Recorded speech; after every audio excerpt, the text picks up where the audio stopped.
Assalamualaikum warahmatullahi wabarakatuh. Kami dari anggota kelompok 1 yang terdiri dari Rohit Firnas Aryadi, Diana Syarifa, Idris Nur Ahmad, dan Nalita Suci Sugiyati. Pada video kali ini, kami akan menjelaskan tentang OSI 7 layer dan protokol TCP/IP. Akan menjelaskan apa itu OSI 7 layer. OSI 7 layer adalah sebuah konsep yang digunakan untuk memahami dan menggambarkan cara komunikasi jaringan komputer yang terjadi. Model ini terdiri dari 7 lapis yang masing-masing memiliki peran dan fungsi yang berbeda dalam proses komunikasi data. Selanjutnya, ada diagram OSI 7 layer. Yang pertama, layer fisik. Layer ini menangani transmisi data fisik di media komunikasi seperti kabel tembaga, serat optik, atau gelombang radio. Fokus utamanya adalah pada sinyal-sinyal elektronik, voltage, dan frekuensi yang digunakan untuk mentransmisikan data. Yang kedua ada layer penghubung data atau data link layer.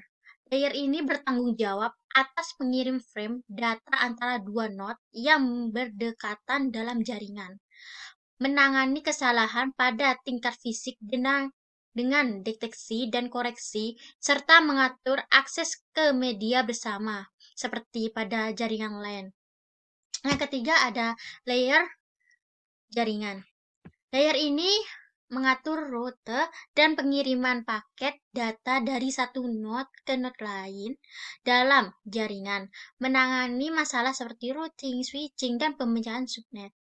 Layer keempat di sini ada transportasi. Layer ini menyediakan koneksi dan pengiriman data yang andal antara host dan host dalam jaringan, menangani masalah seperti kontrol aliran atau flow control atau multiplexing dan segmentasi. Selanjutnya sama ada layer yang kelima, di sini ada layer sesi. Layer ini mengatur atau mengolah dan menghentikan sesi komunikasi antara dua host dalam jaringan. Bertanggung jawab atas pembukaan, penutupan, pengaturan sesi komunikasi. Sedangkan layer ke-6 di sini ada layer presentasi. Layer ini menangani format data dan ekspresi dalam proses pengiriman data, mengonversi data ke format yang dapat dimengerti oleh aplikasi penerima. Layer ke-7 di sini ada layer aplikasi. Layer ini berinteraksi langsung dengan penggunaan dalam aplikasi, menyediakan antarmuka untuk mengakseskan layanan jaringan seperti email, browsing web, dan transfer file. Diagram OSI 7 layer mempermudahkan untuk memahami hierarki dan hubungan antar lapisan dalam proses komunikasi jaringan. Setiap layer memiliki peran uniknya sendiri, tetapi juga saling berinteraksi untuk menyediakan infrastruktur yang kuat bagi pengiriman data yang efisien dan andal melalui jaringan. Oke, selanjutnya di sini ada proses kerja OSI layer. Proses kerja OSI layer ini melibatkan interaksi antar 7 lapisan yang berbeda dalam rangkaian yang disebut sebagai stack OSI. Setiap lapisan memiliki peran dan fungsi tertentu dalam proses komunikasi jaringan. Berikut adalah gambaran umum tentang bagaimana proses kerja OSI layer.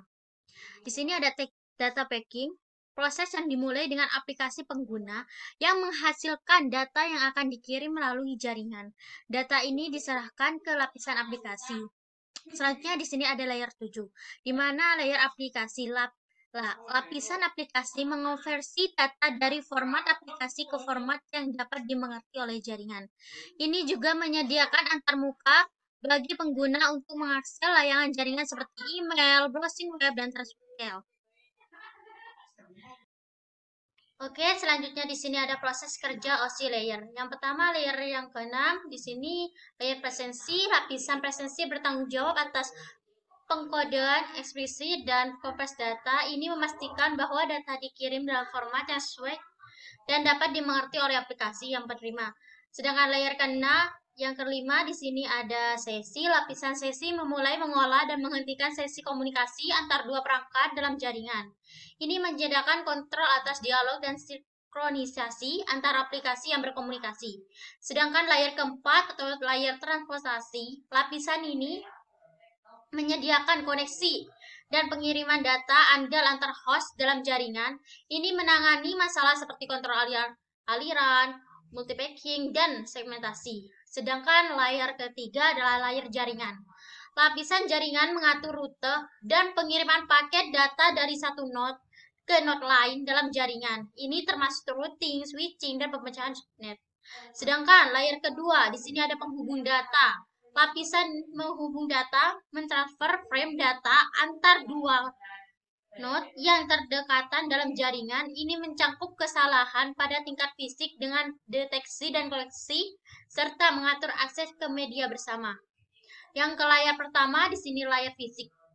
Lapisan fisik menangani transmisi data fisik melalui media komunikasi seperti kabel, tembaga, serat optik, atau gelombang radio. Ini termasuk sinar elektronik, volts, dan frekuensi yang digunakan untuk mentransmisikan data.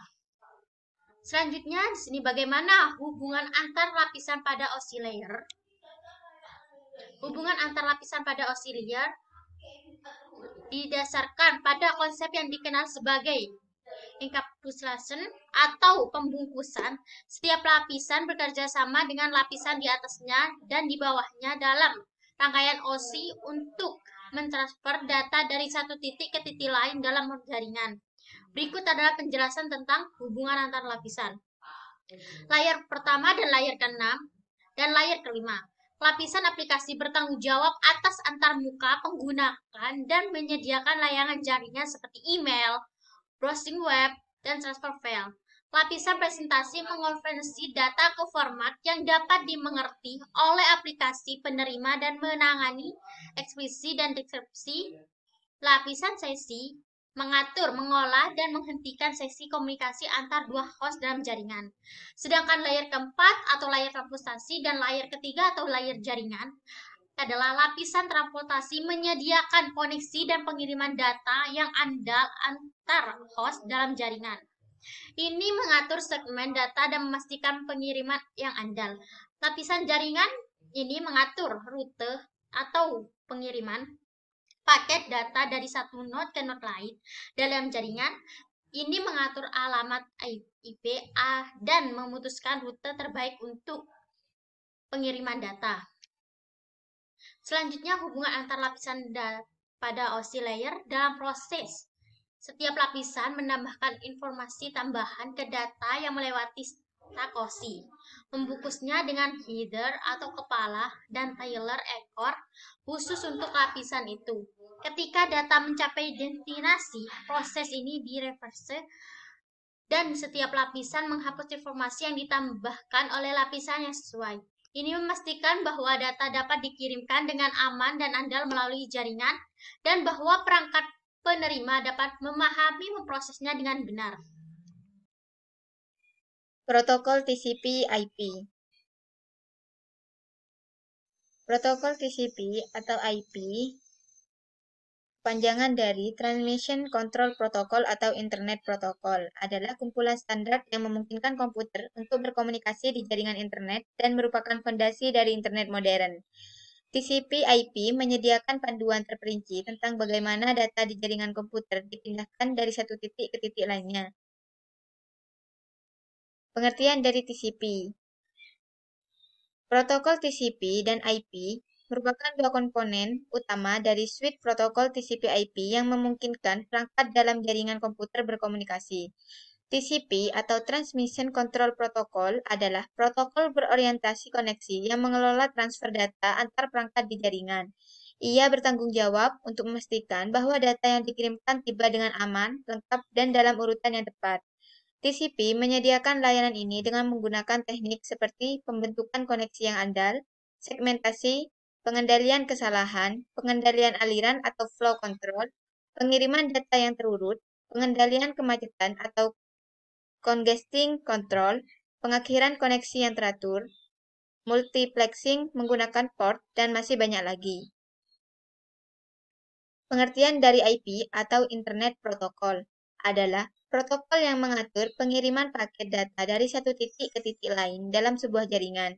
IP melakukan ini dengan menetapkan alamat IP yang unik ke setiap perangkat, yang memungkinkan paket data untuk diarahkan dari asal ke tujuan. Fitur utama dari IP meliputi pengelamatan dan pengarahan, fragmentasi dan reassembly, pengiriman datagram tanpa koneksi, pengiriman datagram yang tidak dijamin. Terdapat tipe layanan pada IP untuk memberikan indikasi mengenai jenis layanan yang diinginkan, kontrol error sederhana, dan opsi yang digunakan untuk keperluan spesifik seperti keamanan, pengujian rute, dan masih banyak lagi fitur yang terdapat pada IP.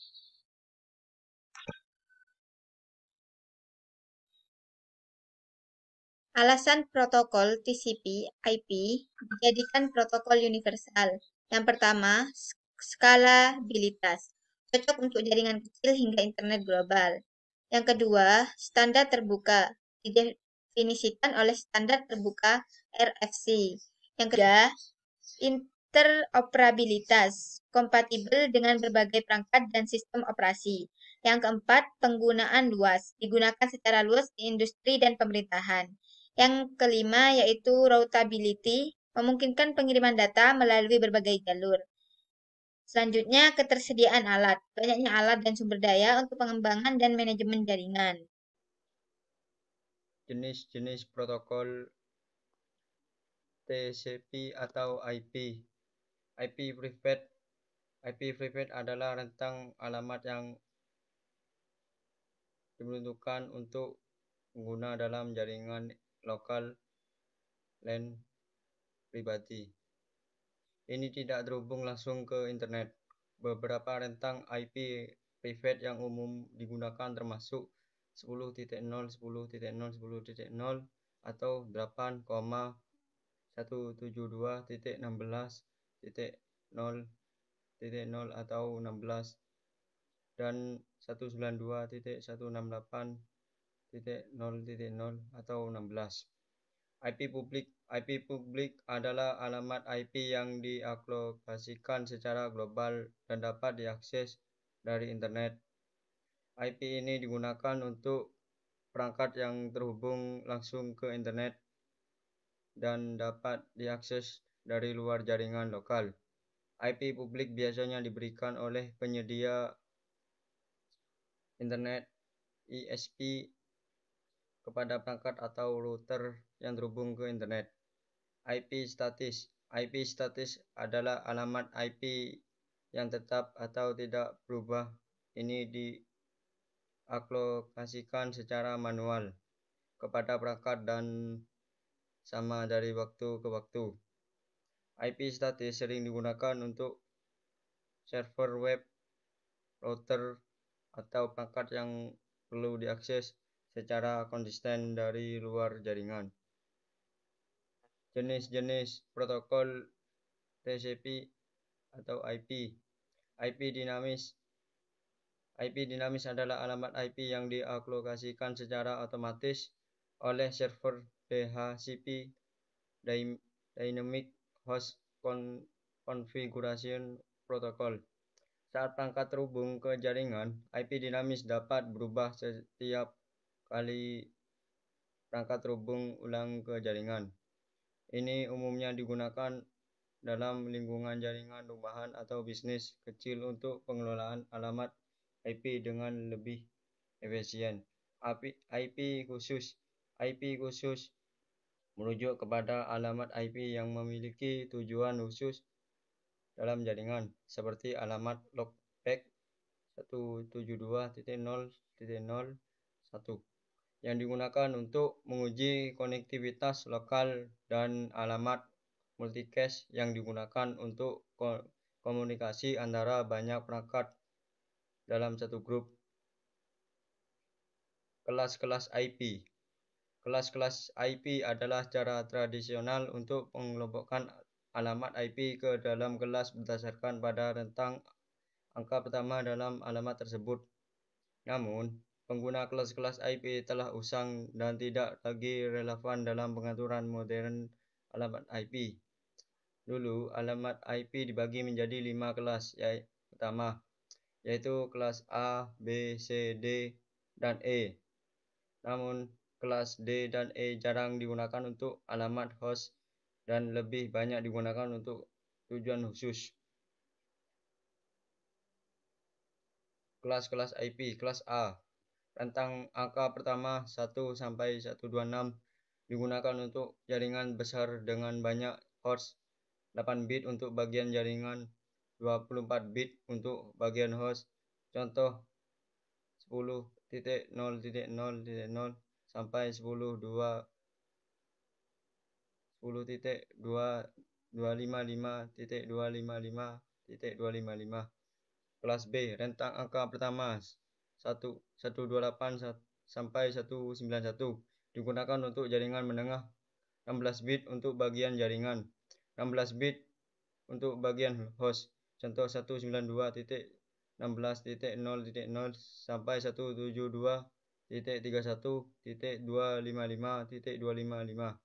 Kelas C, rentang angka pertama 192 sampai 223 digunakan untuk jaringan kecil, 24 bit untuk bagian jaringan, 8 bit bagian host. Contoh 192.0.0.0 sampai 223.255.255.255. Kelas IP.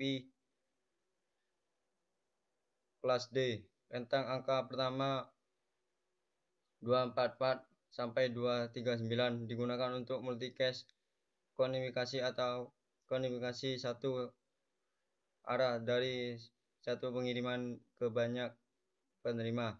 Tidak ada pembagian jaringan atau host yang jelas. Contoh 239.255.255.250. Kelas E, rentang angka pertama 240 sampai 255 digunakan untuk tujuan eksperimental dan penelitian. Tidak ada pembagian jaringan host yang jelas. Contoh 255.255.255.255. Agar lebih mudah dalam menentukan IP, routing, subnetting, dan lain sebagainya, kita dapat melihat tabel IP. Tabel IP. Kelas IP kelas A, range 1 sampai 126, Flash Network ID 1.000, Flash Network ID 126.0.0.0, Default Subnet Max 255.0.0.0, Max Possibly Host First Network ID 16777.216. Kelas B, range 128 sampai 191, Flash Network 128.0.0.0, Flash Network ID 191.255.0.0, Default Subnet Max 255.255.0.0, Max Possibly Host First Network ID 65536. Kelas C 192 sampai 223, 192.0.0.0, Flash Networks 233.255.255.0, Default Subnet Max 255.255.255.0, 254. Kelas D, range 224 sampai 239 digunakan untuk keperluan multicasting. Kelas E 240 sampai 255 digunakan untuk keperluan pengembangan research dan eksperimen. Bagaimana penggunaan protokol TCP atau IP dalam jaringan komputer? Penggunaan protokol TCP atau IP dalam jaringan komputer. Protokol TCP atau IP digunakan dalam jaringan komputer untuk menyediakan kerangka kerja komunikasi yang andal dan efisien antara perangkat. Ini termasuk pengirim pengiriman data pengalaman perangkat dengan alamat IP, merutekan paket data melalui jaringan, memfasilitasi komunikasi internet, memberikan akses ke jaringan, dan mendukung protokol aplikasi seperti web, email, dan transfer file. Dengan TCP atau IP, perangkat dapat berkomunikasi satu sama lain dan berbagi sumber daya dengan mudah di dalam jaringan. Sekian dari kelompok kami. Terima kasih. Wassalamualaikum warahmatullahi wabarakatuh.